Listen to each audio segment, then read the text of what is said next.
Today's about finance, fiscal discipline. This is actually the most important workshop we do to see if we can actually make money. What I will go over is a few things about bootstrapping, how you can arrange your own money at the beginning, because most of you guys did say you're a startup who's looking to start thinking about starting, or you're in the early stages. So I'm going to go over this concept of bootstrapping, which I think is very important for you to understand. Basically, bootstrapping is spending only what you need to spend and not beyond. Keeping your expenses minimal as possible as you build your company, and avoiding external investment by giving up equity as much as you can at the very, very beginning. And bootstrappers, for example, they depend on your personal income, savings, sweat equity as a means of payment to a co-founder. For example, you're not a tech person, you're a tech partner, or you're not a creative or a digital marketeer, and you can give them equity into your company to help you build a business. I've had multiple people approach me in the initial stages and says, hey, I have an idea, but I can't do my idea because I don't have money. And I tell them, why do you need the money? Find a developer, find a great salesperson and give them equity. And then they're like, no, I don't want to do that. And I'm like, good luck then. So at the beginning, you have to think about giving up sweat equity to attract the right team. And then, the early employees, reducing salary with some stock options to attract people.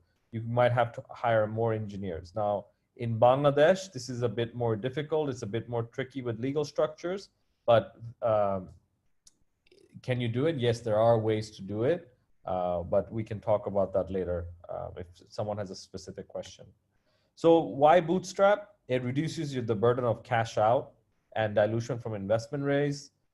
Typically, you have to pay people to hire people to build, but you can also attract co-founders, which will help you with programming or business development skill set on equity. And think about it this way, co-founders also will have a vested interest to help you push the company. You're not the only person. What if you got sick? You have two other co-founders, or at least another co-founder who you can rely for your business to move forward. When you raise money, you will be giving up shares, and early on the risk is higher. So typically investors want more. Angel investors typically take 15, 20, up to 30%. So you need to find good angels. But if you can build your business without raising investment early on, while building out your prototype, you can avoid a lot of dilution. At some point, you might get diluted a lot and not have too much interest.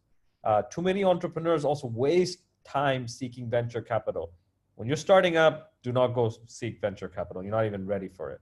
First, family, friends, start with that level, or your credit card if you have one.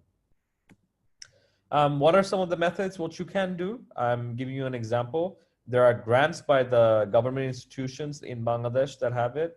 A2I has a fund, ICT Ministry has a fund, Startup Bangladesh. There's 10 lakh taka idea grants that are being given, so you can take advantage. A2I has a similar program as well. So you need to look for those and find those. Those are a fantastic way to start. Even if you're doing e-commerce, why not? Bartering.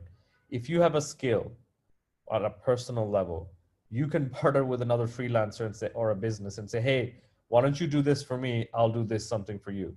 Bartering is one of the oldest form of trading that has existed globally, even from the early days. So people forget that.